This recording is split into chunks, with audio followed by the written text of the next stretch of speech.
All right, today we're not talking about stock tips or get rich quick schemes. We're going way deeper.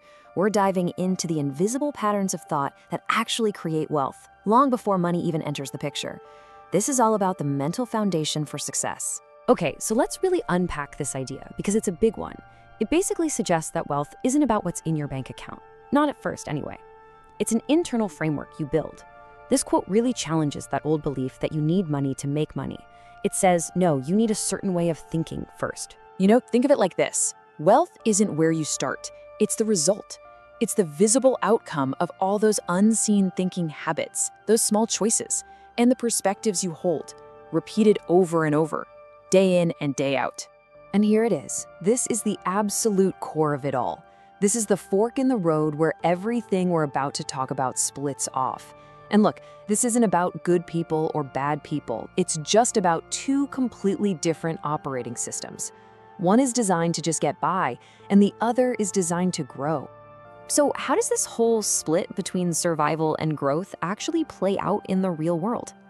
Well, it shows up in the kinds of questions we ask ourselves every single day, most of the time without even realizing we're doing it. I mean, you can just feel the difference in the energy here, can't you?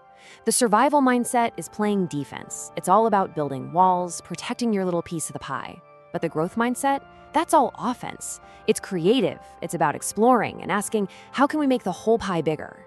This just nails it, doesn't it? It perfectly captures the hidden cost of being stuck in survival mode.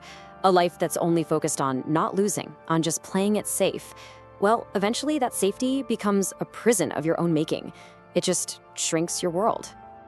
So, let's talk about taking action. How do these mindsets translate into what we actually do, especially when things are uncertain and we don't have all the answers, which, let's be real, is most of the time? This is all about our relationship with confidence.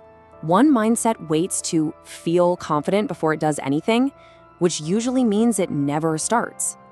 The other one understands a huge secret. Confidence isn't something you wait for. Confidence is the result of taking action.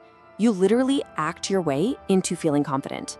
Wow, this is a massive psychological shift. If failure defines who you are, I failed, so I am a failure, then you're gonna avoid it at all costs. But what if failure is just data? What if it's just feedback that says, okay, that approach didn't work, what did we learn? Suddenly, it's not a judgment on your worth. It's just a signpost telling you which way to go next. At the end of the day, the goal isn't to be perfect. That's impossible. The real goal is just to get better. And the only way you get better is by experimenting, trying stuff, and learning from the mistakes that are definitely gonna happen along the way. Now let's talk about resources, and not just money. I'm talking about our time, our energy, our focus. How do these two mindsets use these supercritical assets? Well, the difference is like night and day. Just look at the question being asked. The survival mindset gets stuck on the immediate pain. How much does it cost? The growth mindset looks right past that to the potential gain. What is this going to produce? It's why one person sees a book as a $10 expense and another sees it as a $1 million idea waiting to happen. And here we get to a huge idea, leverage. Trading your time directly for money is a linear game. It's a trap, really, because you only have so many hours in a day. You hit a ceiling and you hit it fast. Building leverage is about finding ways to snap that link to create value that isn't tied to you physically being there.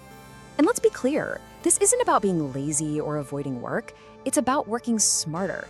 It's the difference between a chef who cooks for one table an hour and a chef who writes a cookbook that can sell 1 million copies while they sleep. One is pushing a boulder, the other built a ramp. But of course, all these external things, how we deal with risk, time, failure, it's all driven by something deeper. It's all powered by our inner game. Our self-talk, our emotions, and our discipline. Just listen to how this sounds. I can't. It's so final. It's a closed door. It's a thought that just shuts your brain down and kills all possibility before it even has a chance. But now, feel the shift.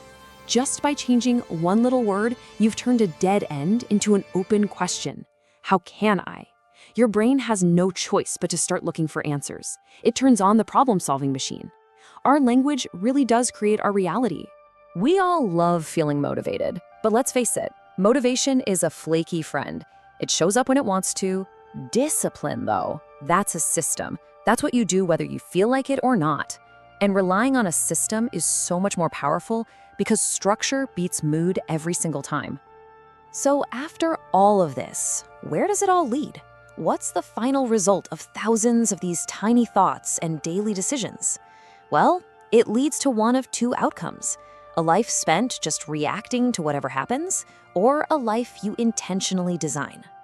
And that is such a perfect metaphor. Shortcuts are always tempting, right?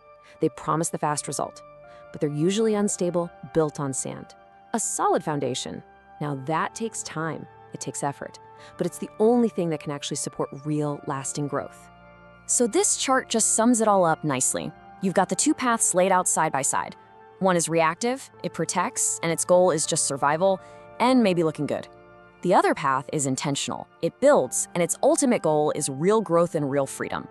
You know, when you boil it all down, after everything we've looked at, it really comes down to this one simple but incredibly powerful idea.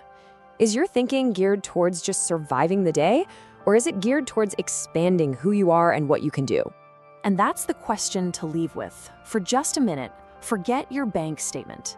The real inventory, the one that truly matters, is the one you take inside your own head. Because how you think every single day is quietly and powerfully building the life you're going to live tomorrow.